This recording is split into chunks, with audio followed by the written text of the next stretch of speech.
Bismillahirrahmanirrahim. Para ulama menyebutkan ada 3 rumus mudah mengenal bid'ah. Yang pertama,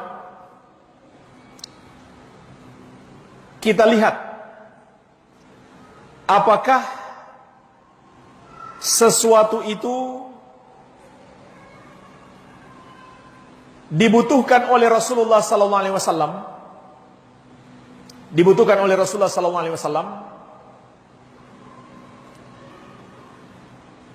tapi beliau tidak sanggup melakukannya. Ini rumus yang pertama.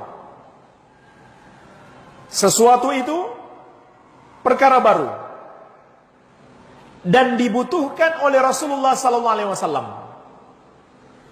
Dibutuhkan oleh para sahabat, tapi mereka tidak sanggup melakukannya. Maka perkara baru itu bukan bid'ah. Contohnya apa? Pesawat.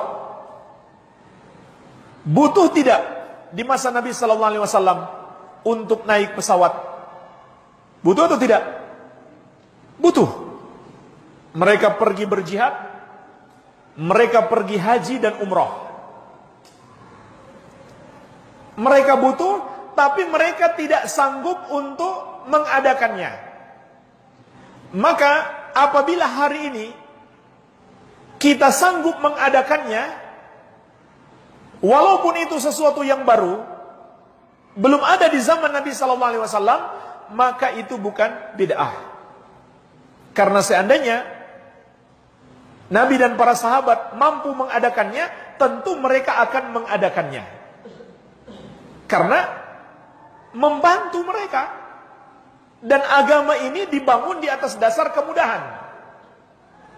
Tidak mungkin ada yang mudah, lalu mereka milih yang sulit. Yuridullahu bikumul yusr, wala yuridu bikumul usr. Allah menghendaki kemudahan bagi kalian, dan tidak menghendaki kesulitan bagi kalian. Dan juga jemaah sekalian, kenapa ini bukan bid'ah? Karena itu hanya sarana ibadah, bukan ibadah itu sendiri. Ini rumus yang pertama. Dan ini masuk akal sehat kan? Makanya orang-orang yang berbuat bid'ah itu nggak bisa mikir dengan akal sehat. Selalu kalau kita larang bid'ah, langsung itu jawaban mereka. Kalau begitu pesawat juga bid'ah dong. Dan seterusnya. Baik. Padahal yang dimaksud bid'ah di sini adalah bid'ah di dalam agama. Bid'ah dalam ibadah, bukan sarana ibadah. Jemaah sekalian, ini contoh lain. Dulu Nabi SAW terkadang kalau beliau mau khutbah, beliau berkata kepada seorang sahabatnya, "Istansitin nas." Suruh mereka diam. Karena kalau Nabi SAW ngomong dan mereka juga ngomong, nggak terdengar. Jadi pertanyaannya, mic ini dibutuhkan tidak di masa Nabi SAW? Dibutuhkan. Buktinya Nabi SAW suruh mereka diam. Dan terkadang bahkan Nabi SAW mengirim seorang utusan untuk menyampaikan kepada yang nggak dengarkan di sana. Sampaikan kepada mereka. Karena mereka tidak dengar. Jadi Nabi SAW butuh, tapi mereka tidak mampu mengadakannya. Maka hari ini, walaupun mic ini sesuatu yang baru, tetapi dia bukan bid'ah. Karena dulu Nabi tidak melakukannya, bukan tidak mau, tapi tidak mampu. Dan juga bukan bid'ah karena ini hanya sarana. Sarana dakwah. Ibadahnya adalah dakwah. Mic ini hanya sarana. Iya. Sampai-sampai kasarnya mereka jemaah sekalian, mereka mengatakan muka kamu juga bid'ah. Karena nggak ada di zaman Nabi sallallahu alaihi wasallam. Kasar, beringas. Orang yang berbuat bid'ah itu, tapi merasa yang paling santun. Menuduh orang yang tidak toleran, padahal mereka yang tidak toleran. Iya.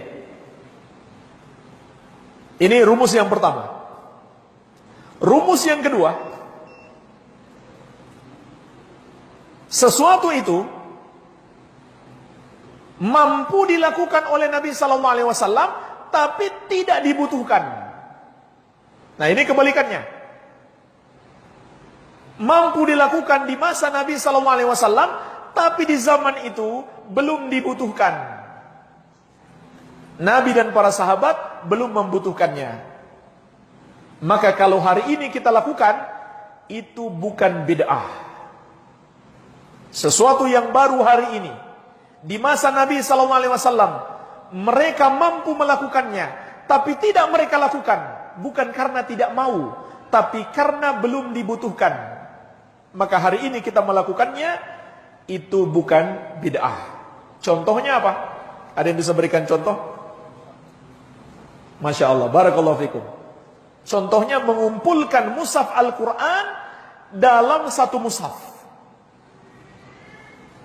Di zaman Nabi SAW, mereka mampu melakukannya, tapi mereka tidak butuh. Mereka semua penghafal Al-Quran. Ditambah lagi, Al-Quran masih turun. Jadi, belum memungkinkan untuk dibukukan menjadi satu mushaf. Iya. Dan intinya mereka belum membutuhkan. Mereka penghafal Al-Quran. Para penghafal Al-Quran yang betul-betul mungkin juga sangat banyak. Jadi belum dibutuhkan.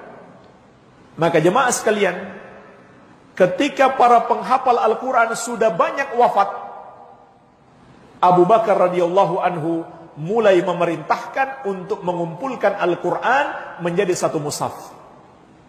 Dan menjadi sempurna di masa Utsman bin Affan radhiyallahu anhu. Dikumpulkan dalam satu mushaf. Kenapa? Karena sudah dibutuhkan. Kenapa sudah dibutuhkan? Banyak orang masuk Islam. Para penghafal Al-Quran mulai banyak wafat.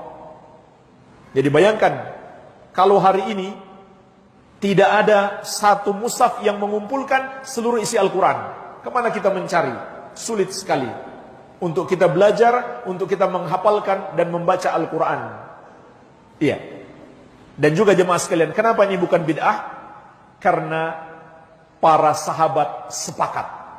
Bukankah Nabi SAW telah mengatakan, berpegang teguhlah dengan sunnahku dan sunnah Al-Khulafa'ur Rasyidin.